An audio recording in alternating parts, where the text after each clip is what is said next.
Hello, അപ്പോൾ ഇതൊക്കെ ആയിരുന്നുണ്ട് നമുക്ക് നാട്ടിൽ നിന്ന് കൊടുത്തയച്ചിട്ടുള്ള സംഭവങ്ങൾ. നമ്മൾ എൻഗേജ്മെൻറ്റ് പോയില്ല എന്നുണ്ടെങ്കിൽ എൻഗേജ്മെൻറ്റ് ഒട്ടുമിക്ക എല്ലാ സാധനങ്ങളും നമുക്ക് ഇവിടെ എത്തിയിട്ടുണ്ടായിരുന്നു. ഫസ്റ്റ് കാണിച്ചത് എൻഗേജ്മെൻറ്റ് ചിക്കൻ ഫ്രൈ ആയിരുന്നു കേട്ടോ. പിന്നെ ഇതൊക്കെ അമ്മ ഉണ്ടാക്കിയതാണ്. ബീഫ് റോസ്റ്റ് ഉണ്ടായിരുന്നു, പത്തിരി ഉണ്ടായിരുന്നു, ചിക്കൻ ഉണ്ടായിരുന്നു.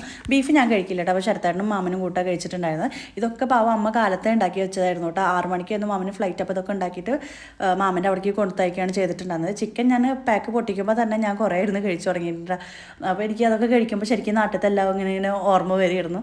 അപ്പോൾ എന്താ പറയുക, വേറൊരു ഫീലിംഗ് ആണ് കേട്ടോ. പിന്നെ അത് കഴിഞ്ഞിട്ട് വീട്ടിൽ നിന്ന് അമ്മ ഉണക്കി വെച്ച മാങ്ങാത്തോലുണ്ടായിരുന്നു, പിന്നെ ഉണക്കമീൻ ഉണ്ടായിരുന്നു, നാളികേരം വറുത്തതുണ്ടായിരുന്നു, കുരുമുളക് പൊടി, ഗരം മസാല. കുരുമുളകൊക്കെ നമ്മുടെ വീട്ടിലുണ്ടായത് തന്നെയായിരുന്നു കേട്ടോ, അതമ്മ പൊടിച്ച് വെച്ചതായിരുന്നു.